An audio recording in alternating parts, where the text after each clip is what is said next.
네, 여러분 안녕하세요. 책익지라입니다. 막 제가 오늘 약속 갔다가 깨끗하게 안 나오네. 약속 갔다가 좀 늦었어요. 그리고 토요일이라 배차가 또 막 그러니까 도, 방송해야 되는데 일정 보고서 잠시만 막 서둘러가지고 뛰어오다 보니까 방송 시간이 막 지난 거예요.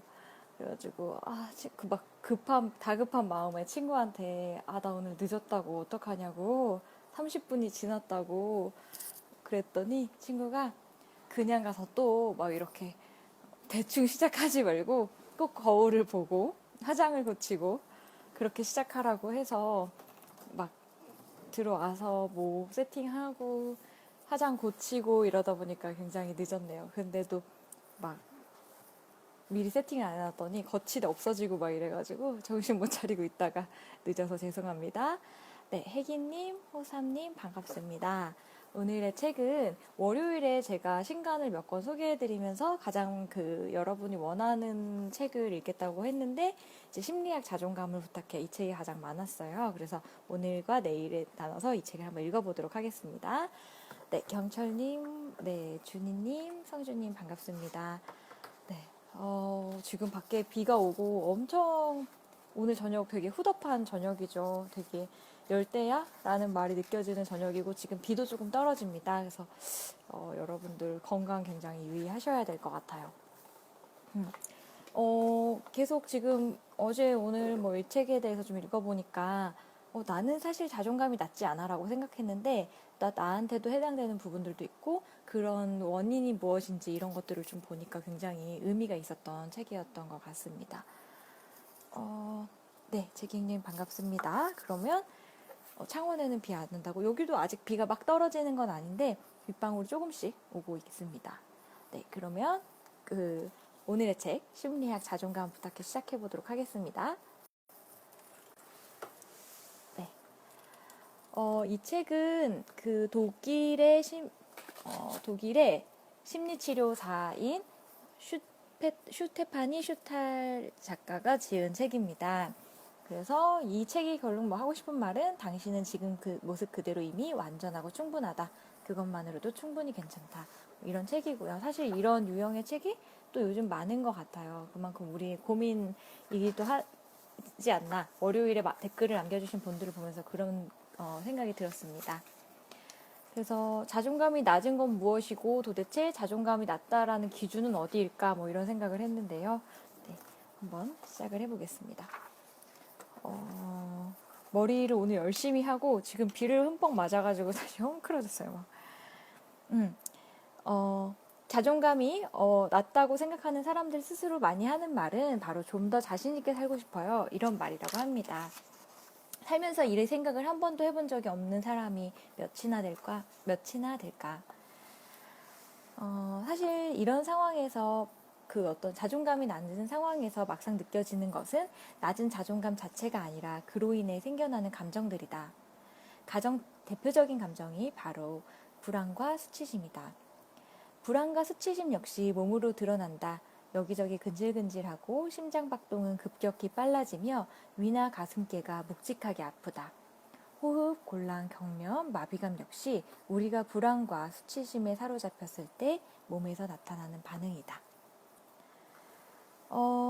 그런데도 불구하고 사람들이 알고 있음에도 불구하고 머리로는 이해가 가는데 도무지 바뀌지 않아 라는 그런 생각을 한다고 합니다. 자존감이 낮은 사람들이 자주 듣는 말들은 그냥 좋게 생각해. 저도 이런 얘기를 많이 하는 것 같아요. 긍정적인 사고, 밝은 생각. 참 좋은 말이다. 하지만 남한테는 툭 던지는 이 말도 막상 자기 얘기가 되면 쉽지 않다. 걱정 마, 잘할 거야. 넌 할 수 있어. 뭘 떨고 그래. 이런 말을 혼자 하든 남이 해주든 공허하긴 마찬가지다. 어떤 여성이 속으로는 전혀 믿지 않으면서 매일 아침 거울 앞에 서서 나는 예쁘다 라고 되풀이해 말한다고 자존감이 높아질 수 있을까? 진심으로 믿지 않는 것을 스스로에게 계속 주입하기만 하면 상황이 바뀔 거라고 믿는 건 어불성설이다. 그래봤자 소용없다는 걸 누구보다 자신이 잘 알기 때문이다. 자존감이 훼손된 사람들의 머릿속엔 이런 독백이 오간다. 그래, 네 말은 잘 듣고 있어. 근데 믿기지가 않는 걸. 머리로는 이해가 되는데 도무지 바뀌지가 않아. 이런 생각을 많이 한다고 합니다. 그래서 저도 이 부분을 보면서 느낀 건 섣불리 얘기를 괜찮아라고 해서 그 상대방이 이해하는 건 아니구나라고 생각을 했습니다. 호삼님도 상황을 바꿀 수 없고 바뀌지 않을 거라고 생각한 때 자존감이 낮아지는 것 같다고 하셨는데 그거죠. 자기 믿음 자체가 이미 확신이 약한 거니까요. 자기 회의. 한 인간을 마비시키고 그의 삶을 어렵게 만드는 것. 물론 누구나 살다 보면 자기 회의를 겪곤 한다. 다만 이것이 꽤 자주 혹은 삶의 전체적인 측면에서 한 사람을 괴롭히면 이 사람은 자존감 결핍에 시달리고 있다고 판단한다. 흔히 심리적 문제들이 그렇듯 자존감 결핍도 정상적인 심리 상태가 과장된 형태라고 보면 된다. 가령 한 사람이 우울증을 앓고 있을 때 그의 마음 상태는 조금 강한 비관주의에서 시작해 모든 것을 무의미하게 여기는 것까지 확장된다. 사실 꼭 우울증을 앓고 있는 사람만이 아니더라도 우리는 누구나 인생의 의미를 궁금해한다. 우울증이란 단지 사람들이 보편적으로 갖는 이런 생각과 느낌이 과장된 상태일 뿐이다. 심리학적인 질병들이 어떤 특별한 그런 증상이나 이런 것들이 고정되어 있는 게 아니라 일반 사람들이 겪고 있는 문제가 확대됐을 때 그런 증상이 나타난다고 얘기한다고 하고 있어요. 은정님 형광펜 탐난다고 하셨는데 제가 오늘 이거 안 갖고 가가지고 펜으로 표시해놨다가 지금 치면서 읽어드리고 있어요. 지난번에도 책 소개할 때 이 부분을 읽어드렸었는데요. 자존감이 높은 사람과 낮은 사람은 무엇이 다를까? 자존감이 높은 사람은 자기 약점을 포함하여 있는 그대로의 자신을 수용한다. 반대로 자기 불안으로 인해 자존감이 낮은 사람은 첫째, 자신의 약점을 받아들이지 못하고 둘째, 그 약점을 너무 중대하게 취급하며 셋째, 다른 사람은 알아차리지도 못하는 약점을 자꾸 끄집어낸다. 네, 이것이 자존감 높은 사람과 낮은 사람의 차이라고 할 수 있겠습니다. 그러면 자존감 결핍은 과연 어떤 문제를 낳는가, 무엇을 불러오는가? 자존감이 낮아서 생기는 문제에는 대개 두 가지 특징이 있다. 첫째, 자존감 결핍은 당사자에게 고통스러운 감정과 경험의 원인이 되고 문제를 더욱 키우는 태도를 유발하면서 악순환을 일으킨다. 더군다나 자존감이 부족하면 용케 견디고 참는다 해도 삶 자체가 힘들고 낙이 별로 없다. 나의 관심사는 독자들이 자신을 추슬러 삶의 중심을 나아가는 걸 돕는 일이므로 이에 대해 앞으로 자세히 다룰 것이다.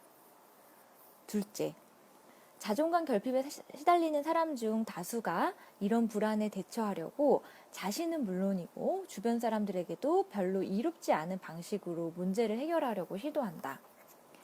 말하자면 자존감이 결핍되면 사회적 관계에 부정적인 영향을 미치는 것이다. 자기 신뢰가 부족한 사람들은 보통 스스로를 피해자로 자처하지만 다른 식으로 다른 사람에게 가해자가 되기도 한다.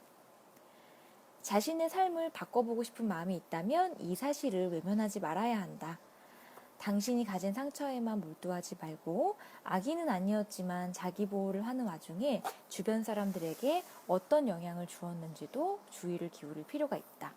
그러니까 한 가지는 첫 번째 원인은 본인에게 이미 고통스럽고 두 번째는 다른 사람에게도 악영향을 끼칠 수 있다. 사회적 관계에 지장을 준다. 라는 게 되겠지요. 제가 오늘 소개하는 부분은 자존감이 낮은 사람들의 특징 그리고 인식의 부분이고요. 그리고 오늘 원인보다는 치유 쪽을 조금 읽어드릴 수 있을 것 같아요.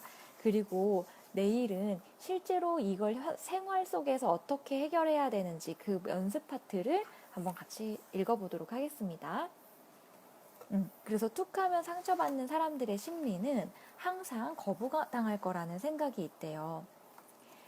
자기 확신이 있는 사람조차 대부분 살면서 한두 번은 상당히 묵직한 타격을 입는다. 이런 타격에는 누구나 크게 휘청거린다. 문제는 불안하고 휘청거리는 이 감정이 너무 간단하게 자기 불안을 가진 이들의 마음을 장악한다는 점이다. 그래서 상처도 쉽게 받는다. 항상 거부당할 거라는 전제를 갖고 남을 대하기 때문에 걸핏하면 무시당했다고 느낀다. 타인이 하는 별것 아닌 말과 행동, 심지어 좋은 뜻으로 해석할 만한 태도에도 금세 발끈하거나 자신을 겨냥한 내용이라 판단해버리는 경향이 있다. 네, 이런 분들이 의외로 있는 것 같아요. 네, 강동규님 여기 전체 화면 태그하면 한 건 어떤 의미일까요? 그리고 또 이분들의 다른 특징으로는 네, 실수할까봐 두렵고 틀린 결정을 할까봐 불안하다.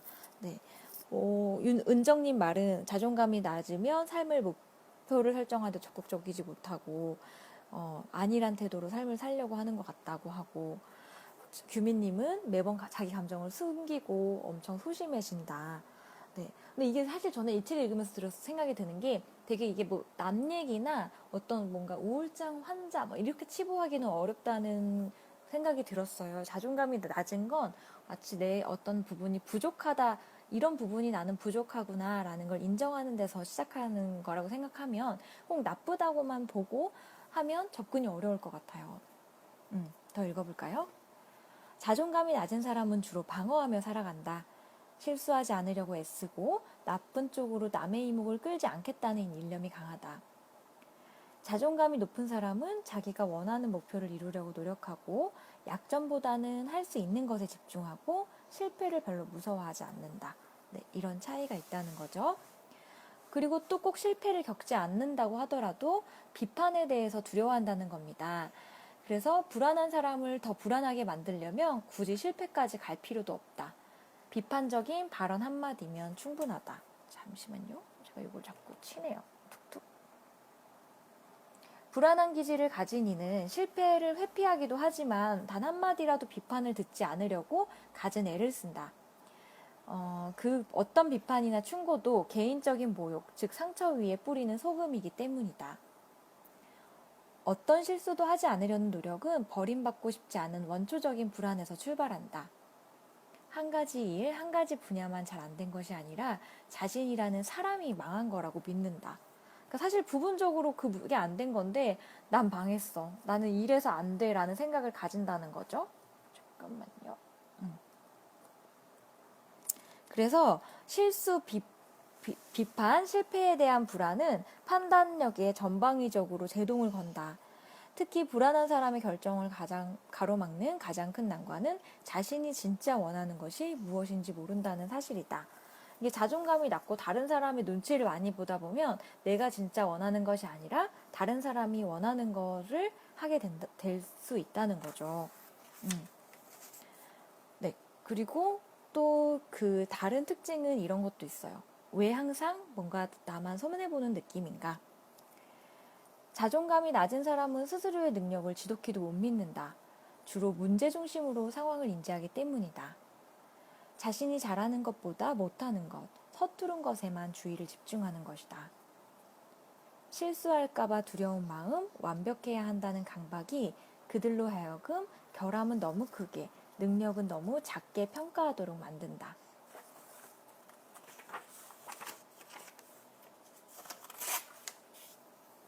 그리고 마음속에 이중적인 잣대도 있습니다.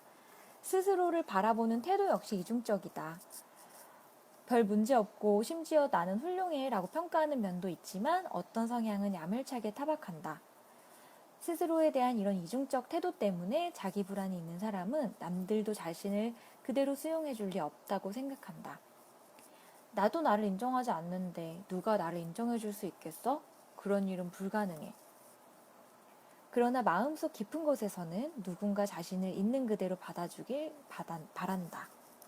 네, 지연님, 저는 심리학, 자존감을 부탁해 라는 책을 읽고 있습니다. 네, 저도 굉장히 많이 구체적이고 이 책이 와닿는다는 느낌이 들었어요. 또 이런 분들이 어떤 특징이 있냐면 초콜릿 아이스크림을 포기하려면 처음부터 그것을 원하지 않는 편이 낫다. 남들 얘기에 덮어놓고 좋다고 수긍하려면 내적 갈등을 최소화하고 내 욕구를 차단해야 한다. 그래야 주변 사람들과 있을지도 모르는 갈등을 미연에 방지할 수 있다. 그러다 보니까 내가 원하는 걸 말하지 않게 된다는 거죠. 평생 자기 욕구를 억누르는 습관을 반복하다 보면 나중에 정작 자신의 욕구를 찾으려 해도 잘 떠올리지 못한다. 그래서 어떤 결정을 내릴 때도 본인이 뭘 원하는지 몰라 어려워한다. 그러다 보니까 자기 욕구가 분명하지 않게 된다는 것입니다. 그리고 한편으로 소심하기만 한 건 아니에요. 쉽게 욱하는 사람들도 자기의 자존감이 낮을 수 있는데 이 사람들은 정반대의 전략을 택하는 것입니다. 최선의 방어를 위해 차라리 먼저 공격하기를 택하는 것이다. 이들은 평화지향적인 성향의 사람보다 대인관계 면에서 무뚝뚝하고 거칠다. 그래서 위험이 감지되면 와락 덤벼드는 공격성이 두드러진다. 소위 까칠하고 버럭버럭 하는 사람이 여기에 속한다. 그러니까 버럭 잘하는 사람 중에 자존감이 낮은 게 원인일 수도 있다는 거죠. 이렇게 공격성이 강한 사람도 속으로는 자신이 남들의 기대에 지나치게 부응하려 들고 되도록 많은 사람의 비위를 맞추고 싶어 한다고 느낀다. 그래도 자신의 개인적인 경계선을 지키는 쪽으로 단호하게 선택했기 때문에 어렵지만 싫다는 표현을 한다. 다만 거절 방식이 필요 이상으로 거칠다. 하지만 그런 충동 때문에 정작 힘든 건 본인이다. 자기가 원래 의도했던 것보다 지나치게 반응했다는 걸 스스로도 잘 알기 때문이다. 그런데도 이 성질을 죽이기가 여간 어려운 것이 아니다. 이런 유형은 종종 이런 식으로 말하곤 한다. 자신은 어차피 사람들에게 별로 관심도 없고 일터에 가든 파티를 가든 운동을 하러 가든 사방이 다 멍청이라서 아무하고도 어울릴 마음이 안 난다고 말이다. 또 이들은 타인을 깎아내리면서 자신의 빈약한 자존감을 추스른다. 조화를 지향하는 이들이 자신은 깎아내리고 남들은 과대평가하는 경향이 있는 것과 대비되는 전략이다. 이처럼 공격성으로 자기 불안을 해소하려는 이들은 주변에 딱히 자존감이 낮은 사람이라는 인상을 주지 않는다. 특이한 것은 자기 불안을 가진 사람들이 앞서 살펴본 두 가지 전략을 다 쓴다는 사실이다. 상황이나 그날 상태에 따라 어떤 때는 공격적으로 굴지만 어떤 때는 소심하고 적어도 겉으로는 친화적인 태도를 보인다. 마찬가지로 상황과 기분에 따라 남들에게 우월감을 느끼기도 하고 열등감을 느끼기도 한다. 이런 것들이 다 자존감이 낮은 데서 나오는 거라는 거죠. 네. 그리고 몇 가지 더 사실 요소들이 나오는데 오늘은 원인에 대해서도 조금 짚어보기 위해서 패스하도록 할게요. 앞에 상당히 많은 부분에 사례까지 들어서 자존감이 낮으면 보통 어떤 행위를 하는지 이런 파트 1과 파트 2에 걸쳐서 이런 얘기가 나오고요. 다음 파트 2는 바로 원인입니다. 그러면 도대체 사람들이 왜 자존감이 낮아졌을까? 크게 보아서 유전적인 형질과 유년기에 각인된 강렬한 경험 두 가지로 요약할 수 있다. 물론 성인기에 겪는 경험도 자존감에 크고 작은 영향을 끼친다. 하지만 자존감을 이루는 성분은 주로 양육자가 행한 교육과 유전자를 통해서 구성된다. 네, 그러니까 어린 시절에 주로 다 이미 형성이 되었다는 거예요. 먼저 유전적인 요인으로는 성격 특징인 외향성, 내향성 역시 자존감 형성에 적지 않은 영향을 주는데 이 역시도 대부분 타고난 천성에 의해 갈린다. 외향적인 사람은 되게 솔직하게 타인에게 다가가기 때문에 더 긍정적인 피드백을 경험한다. 희사님, 자존감이 낮은 사람을 바꿀 수도 있나요? 이 책이 그런 분들을 위해서 우리는 어떻게 연습해서 자존감을 키울까에 대한 책이라고 하겠습니다. 오늘은 원인까지 제가 읽어드릴 거고요. 내일은 어떻게 하면 이걸 개선할까에 대해서 더 읽어드릴게요. 이 형질은 90%가량 유전에 따라 결정되므로 어렸을 때부터 성향이 드러난다. 외향적인 아이는 또래 아이에게든 어른에게든 허물없이 다가가고 묻지도 않은 말을 들려준다. 반대로 내향적인 아이는 쉽게 마음을 드러내거나 변화를 보여주지 않는다. 그렇다고 내향적인 사람이 무조건 자존감이 낮다는 뜻은 아니다. 단지 외향적인 사람보다 자존감에 관련된 문제를 만나면 더 예민하게 반응하는 편이라고 할 수 있다. 그래서 기본적으로는 유전적인 영향이 있다는 거고요. 네, 제프리님 방송은 목요일과 금요일을 제외한 10시 반에 하고 있습니다. 그러면 아이들은 교육에 관해서는 어떤 영향을 받았을까? 아이들은 부모 손에 생존을 의탁한다. 특히 생후 몇 년간은 말 그대로 아이의 생사권이 모두 부모에게 있다. 갓 태어난 아기는 자신의 운명을 송두리째 부모에게 내맡긴 상태다. 물론 4살, 10살이 되어도 사정은 크게 달라지지 않는다. 그만큼 아이에게 부모와의 애착은 죽느냐 사느냐를 결정하는 중대사다. 아이는 무의식적으로 이런 사실을 간파하고 자신의 안위를 고민한다. 희사님 가정 환경이라고 말하셨는데 네, 여기에서도 환경 얘기가 나오지만 조금 더 제가 지금 들려드리는 얘기는 계속 아이가 커가면서 겪는 부모의 어떤 습관에 따라 영향을 많이 받는다는 얘기가 나옵니다. 그래서 이제 아이는 심리적인 안전을 지키기 위해서라도 반드시 부모와의 애착이 필요하다. 그러니 그 분노는 부모를 향해서는 안 된다. 그러니까 내가 부모님한테 분노를 느끼면 부모님이랑의 관계를 어차피 나는 부모님한테 의존해야 되는데 그게 무너지잖아요. 그러니까 부모와 애착이 반드시 필요하고 설사 부모에게 화가 난다고 해도 잠시일 뿐 부모님한테 화를 돌릴 수 없으니 궁극적으로는 화를 자기 스스로나 주변 다른 아이에게 돌리는 것이 낫다. 이렇게 된다는 거예요. 그래서 아버지가 나를 흠씬 두들겨 패긴 했지만 어쨌든 내가 맞을 짓을 한 건 사실이잖아? 이런 자기 암시를 반복하며 부모에게 항해야 할 분노의 화살을 스스로에게 돌린다고 합니다. 저는 이 책을 읽으면서 그런 생각도 들었어요. 예를 들면 저희 부모님은 제 나이 때 저를 낳았으니까 저는 아직도 철이 없는데 부모님이라고 사실 완벽하지 않잖아요. 그러다 보니까 부모가 자식을 혼란에 빠뜨리는 상황도 벌어지는 겁니다. 이 세상에 나쁘기만 한 부모는 없지만 부모가 아이한테 잘못하기도 한다. 어쨌든 한 사람을 먹이고 입혀서 키운 공이 없지 않다. 부모님은 너무 가혹하고 엄격하기도 하지만 내가 잘 되길 바라는 마음에 그런 것일지도 모른다. 이렇게 생각하니까 부모한테 어떤 미움을 돌릴 수가 없는 거예요. 그리고 부모 양쪽 모두와 관계가 가망이 없을 때 부모를 왜곡해서 인지하는 현상은 더 심해진다.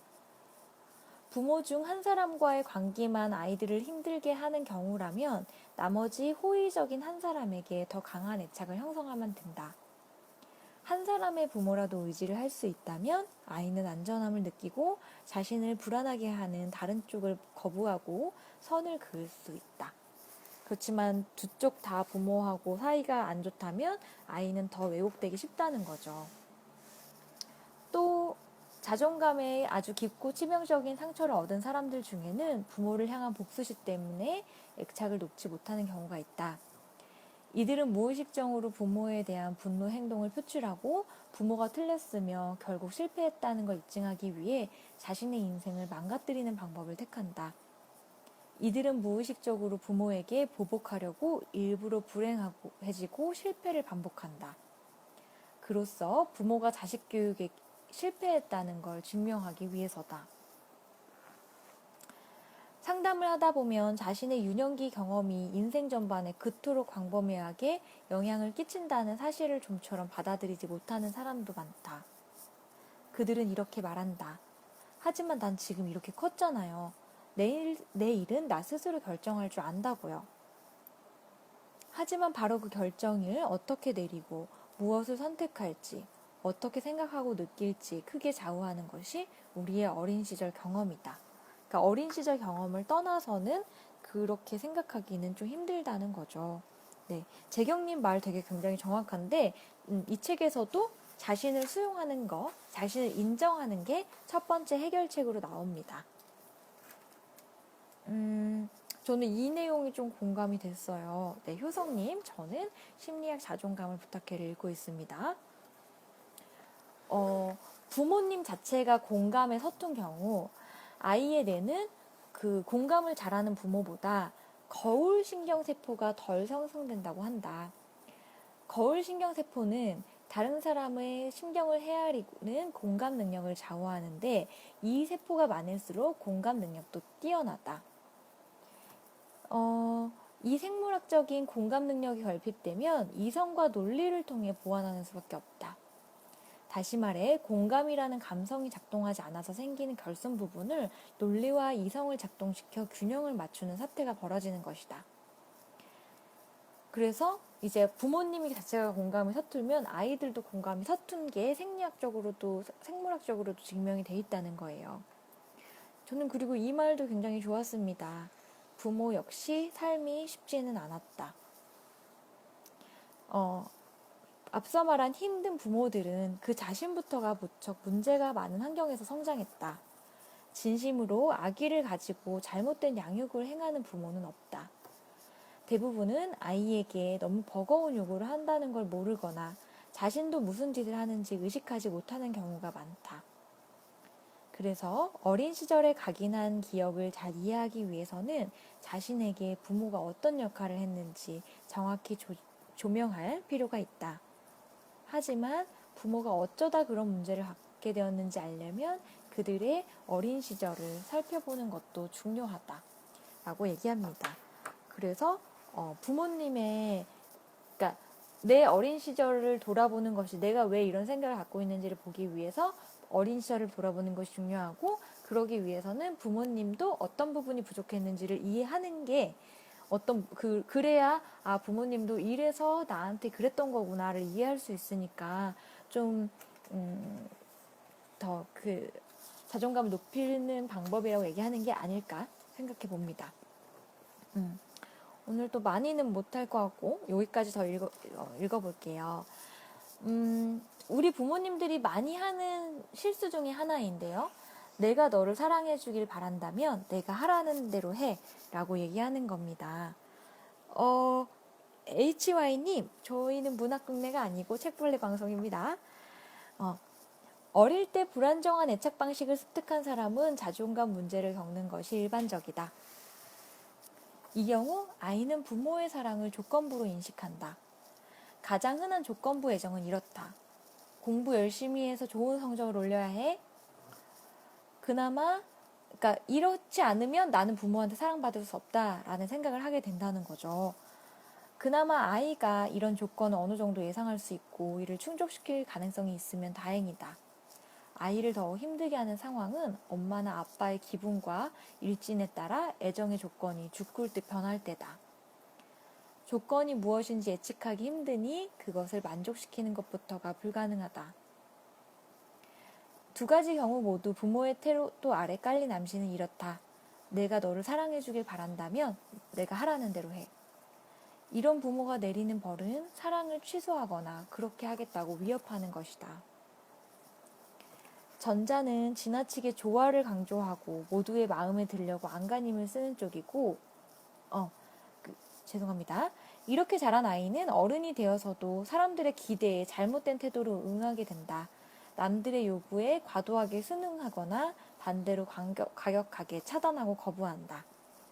전자는 조화를 강조하면서 모두의 마음에 들려고 안간힘을 쓰고 후자는 다른 이들의 기대를 지독하게 혐오하면서 남한테 지배당하지 않겠다는 강박이 심한 쪽이다. 네. 그러니까 부모가 공부 열심히 하면 좋은 거야 라고 말하는 게 꼭 좋은 게 아니라는 거죠. 이렇게 후자 같은 경우는 청개구리처럼 행동한다고 합니다. 그래서 오른쪽에 꽃병을 놓아달라고 말하고 싶다면 부탁인데 꽃을 왼쪽에 놔줄래? 라고 말해야 한다. 그래서 이런 부모의 기대심이 이제 청개구리를 만들 수도 있다라는 얘기를 하고 있습니다. 네. 한 SJ님, 시간은 매일 밤 10시 반에 하는데 제가 오늘 조금 늦었고요. 이 뒤에 얘기 사실 되게 재밌는데 제가 더 시간 관계상 더 소개해드리기는 어려울 것 같아요. 그래서 그 애착에도 집착형 애착이 있고 회피형 애착이 있고 또 반대로 이거는 아이가 부모한테 가지는 애착이라면 부모가 아이한테 갖는 애착 때문에 아이가 자존감이 낮아질 수 있다라는 점을 심리학적인 측면에서 자세하게 설명해주고 있습니다. 네. 여러분 오늘 자존감 이야기 어떠셨어요? 좀 공감이 가고 이해가 가셨는지 모르겠어요. 저는 되게 이래서 그렇구나 라는 좀 그런 생각을 하면서 굉장히 재미있게 읽었고요. 우리가 어린 시절에 왜 나는 이런 자존감이 낮은 거를 왜 낮게 됐을까를 이해하는 것이 굉장히 중요하고 그리고 그 다음부터는 인정하는 것이 중요하다. 내일은 그러면 우리가 자존감을 높이기 위해서 어떻게 해야 될까에 대해서 방법론을 얘기해 드리도록 하겠습니다. 네, 용철님 머리를 했는데 네, 감사합니다. 네, 그래서 저는 이제 내일 좀 더 소개해 드리도록 하고요. 날씨가 굉장히 습습합니다. 다들 건강 유의하시고 불쾌하게 쉬우니까 우리 또 마음을 또 다스리면서 주말을 잘 보내도록 합시다. 여러분 저는 내일 뵙겠습니다. 안녕히 주무세요.